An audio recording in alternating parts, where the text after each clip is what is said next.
the original Surface Laptop Studio was my main mobile PC for the last 2 years. So when Microsoft announced a new model with a much needed spec bump and a handful of small but significant upgrades, it felt like the system had finally gotten the finishing touches it really deserved.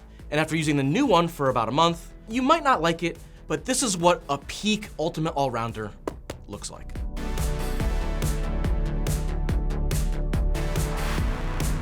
Now, compared to most 14-inch notebooks, the Surface Laptop Studio 2 looks a bit ungainly. There's a seam that runs down the middle of its lid, and its base has an unusual two-tier design.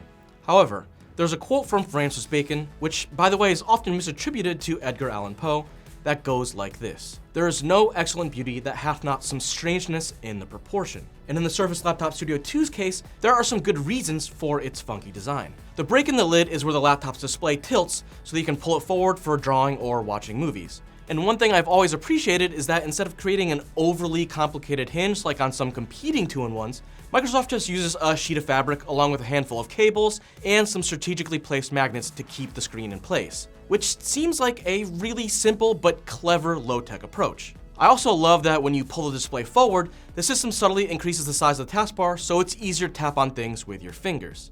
And as for the display itself, while I've said before that I hate the trend of companies branding their panel tech, Microsoft's 2400 by 1600 14.4-inch pixel-sense screen is a joy to look at. Brightness peaks at around 500 nits or 650 nits with HDR turned on, and you get a dynamic refresh rate that can switch between 60 and 120 Hz depending on what you're looking at. And unlike a MacBook, its screen is touch-enabled and offers super responsive pressure sensitivity when paired with a stylus.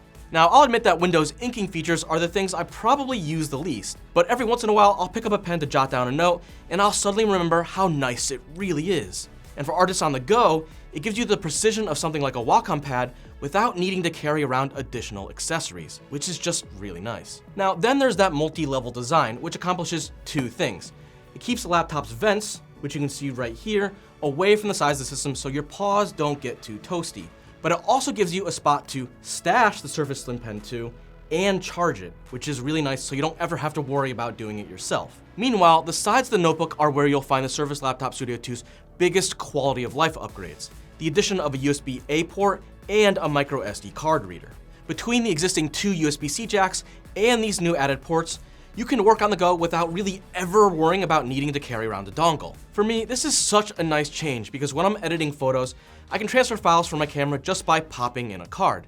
And because most memory cards these days are already sold in microSD format and come with adapters for your camera, you get an almost seamless workflow. Sure, a full-size card reader would be better, but I'll take what I can get. The small downside to the Surface Laptop Studio 2's redesign is that with Microsoft switching over to an aluminum chassis instead of magnesium, the new one is a touch heavier and slightly thicker than before. Now, we're only talking about an extra millimeter and about 1/3 of a pound, but it's there. That said, I have noticed that the laptop feels a bit stiffer and sturdier, so it's not all bad. Microsoft has also streamlined the Studio 2 specs a bit, as there's only a single chip option for the entire line, an Intel Core i7-13700H. The annoying thing is that the amount of RAM you get is tied to the graphics you choose. So for example, if you want an NVIDIA RTX 4060, which is the most powerful GPU you can get on consumer models, you also get 64 gigs of RAM. That's a lot of memory, which is really nice to have, but it's also overkill for most people. And with this config going for $3,200, it'd be nice to have the option to bump down the RAM to help lower the price. Thankfully, there's not much to complain about when it comes to actual performance. In PC Mark X, it tied a more powerful and more expensive Razer Blade 16, while also posting very similar scores in Cinebench. That's great for people editing videos, and while it's not meant to be a dedicated gaming machine, the Surface Laptop Studio 2 averaged 62 FPS in Cyberpunk 2077 at 1920 by 1200 on high settings with ray tracing set to ultra. Though that is due in part to some help from NVIDIA's DLSS frame generation tech. But just look at these graphics. They're more than good enough when I'm away from home and my big desktop rig. Battery life is surprisingly good too. It lasted 8 hours and 40 minutes on our rundown test, 3 hours more than a similarly spec'd MSI Stealth 14 Studio and the Blade 16. Really, it's closer to the kind of longevity you get from a typical ultra portable, though with a time of 1039, systems like the Asus ZenBook S13 still have a bit of an advantage. Now, I know all-rounders tend to get a bit of a bad rap, As they say, jack of all trades, master of none. But I've never really been down with that line of thinking. Sure, the Surface Laptop Studio 2 isn't as powerful as a dedicated gaming laptop, and it's not as sleek as a premium ultra portable either. But that's okay. This thing is supposed to be a travel workstation, and when I'm on the road, versatility goes a long way. Plus, I don't really want to lug around a huge 18-inch gaming notebook anyway. And this thinking sort of applies to people too. Just because you're a writer or a bookkeeper, that doesn't mean the only thing you care about are Word docs and spreadsheets. On any given day, I'm taking notes during a briefing, editing photos, or messing around with some AI apps. And at the end of the day, I want to wind down with some video games. So I need to have a portable PC that can handle a bunch of different tasks really well.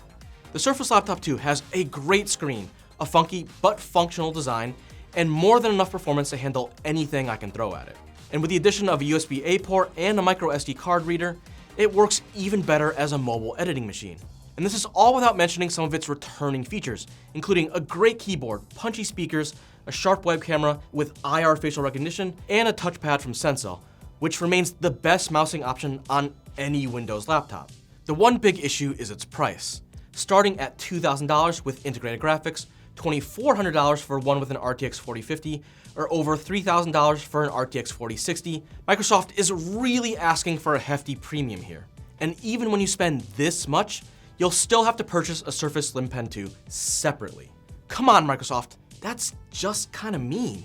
So while its cost alone makes a nicely spec'd Surface Laptop Studio 2 difficult to recommend to everybody, it's hard not to like a notebook that can do a lot of everything.